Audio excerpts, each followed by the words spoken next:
हमने बात की थी कि एक अमाइनो एसिड में क्या होता है, एक अल्फा कार्बन होता है जो एक कार्बोक्सिलिक ग्रुप से जुड़ा होता है, एक अमाइनो ग्रुप से जुड़ा होता है। कार्बोक्सिलिक ग्रुप इसको एसिडिक नेचर प्रोवाइड करता है, अमाइनो ग्रुप इसको बेसिक नेचर प्रोवाइड करता है। दोनों अगर प्रेजेंट है तो दोनों क्या करते हैं, एक दूसरे को न्यूट्रलाइज करके न्यूट्रल हमारा अमाइनो एसिड बना देते हैं, जिससे एक हाइड्रोजन एटम और एक आर चेन जुड़ी होती है। जो ये आर चेन होती है ये हर एक अमाइनो एसिड में डिफरेंट होती है, किसी में हाइड्रोजन होगी, किसी में मिथाइल ग्रुप होगा, किसी में हमारा अमीनो ग्रुप जुड़ा होगा। ठीक है, तो आर जो होता है वो हर एक अमाइनो एसिड में डिफरेंट होता है। तो जो ये अमाइनो एसिड है, ये अमाइनो एसिड ये पेप्टाइड बॉन्ड फॉर्म करते हैं और एक साथ जुड़ के एक पॉलीपेप्टाइड चेन फॉर्म कर देते हैं। पॉली यानी कि बहुत सारे, पेप्टाइड यानी कि बॉन्ड। पेप्टाइड बॉन्ड एक कोवेलेंट बॉन्ड होता है जिसका पार्शियल डबल बॉन्ड कैरेक्टर होता है, जिसके बारे में हम सेपरेट वीडियो में स्टडी करेंगे। तो यहाँ पे हम क्या देख सकते हैं, जब मैं प्राइमरी स्ट्रक्चर ऑफ प्रोटीन की बात कर रही हूँ तो मैं बात कर रही हूँ कि यहाँ पे एक अमाइनो एसिड है, देन अगेन एक अमाइनो एसिड, फिर अगेन एक अमाइनो एसिड। इस तरह से हमारे बहुत सारे अमाइनो एसिड पेप्टाइड बॉन्ड के थ्रू लीनियर सीक्वेंस में क्या हो रखे हैं, जॉइन हो रखे हैं। तो देखो पेप्टाइड बॉन्ड कैसे बनेगा, पेप्टाइड बॉन्ड एक अमाइनो एसिड होगा, ये फर्स्ट अमाइनो एसिड है मेरे पास और ये सेकंड अमाइनो एसिड है। तो यहाँ पे क्या होता है, फर्स्ट अमाइनो एसिड का कार्बोक्सिलिक ग्रुप और सेकंड अमाइनो एसिड का अमाइनो ग्रुप जो है उसका हाइड्रोजन और कार्बोक्सिलिक ग्रुप का OH, ये वाटर की फॉर्म में यहाँ से रिलीज होते हैं और क्या बनता है, CONH हमारा बॉन्ड बन जाता है।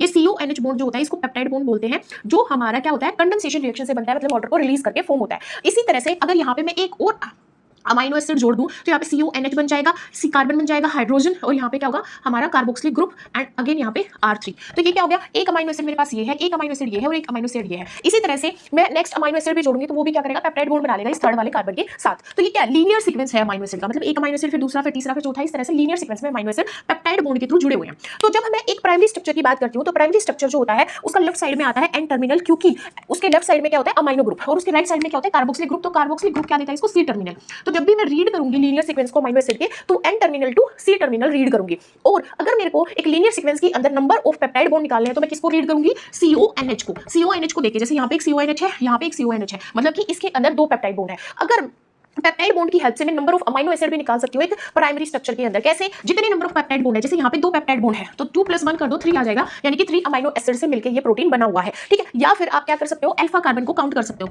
अल्फा कार्बन सेंट्रल कार्बन होता है जो 4 फंक्शनल ग्रुप से अटैच हो रखा है। जैसे इस अमाइनो एसिड के अंदर ये अल्फा कार्बन है तो 1 अल्फा कार्बन, सेकंड और थर्ड। तो अल्फा कार्बन को काउंट करके भी आप नंबर ऑफ अमाइनो एसिड को का पता लगा सकते हो किसी भी लीनियर सीक्वेंस ऑफ प्रोटीन के अंदर। ठीक है, अब जो लीनियर सीक्वेंस ऑफ प्रोटीन होता है ये हमारे प्रोटीन के फंक्शन को डिसाइड करता है और प्रोटीन की हायर फोल्डिंग को डिसाइड करता है। हायर फोल्डिंग को कैसे, इसके अंदर कुछ स्पेसिफिक अमाइनो एसिड होते हैं जो ये डिसाइड करते हैं कि वो जो प्रोटीन है वो बीटा प्लेटेड शीट फॉर्म करेगा या फिर वो अल्फा हेलिक्स बनाएगा, और वो या फिर वो टर्न्स बनाएगा या लूप्स बनाएगा। तो सेकेंडरी और टर्शियरी जो स्ट्रक्चर फॉर्म होते हैं वो डिसाइड किए जाते हैं on the basis of the type of amino acid present in the primary structure of protein.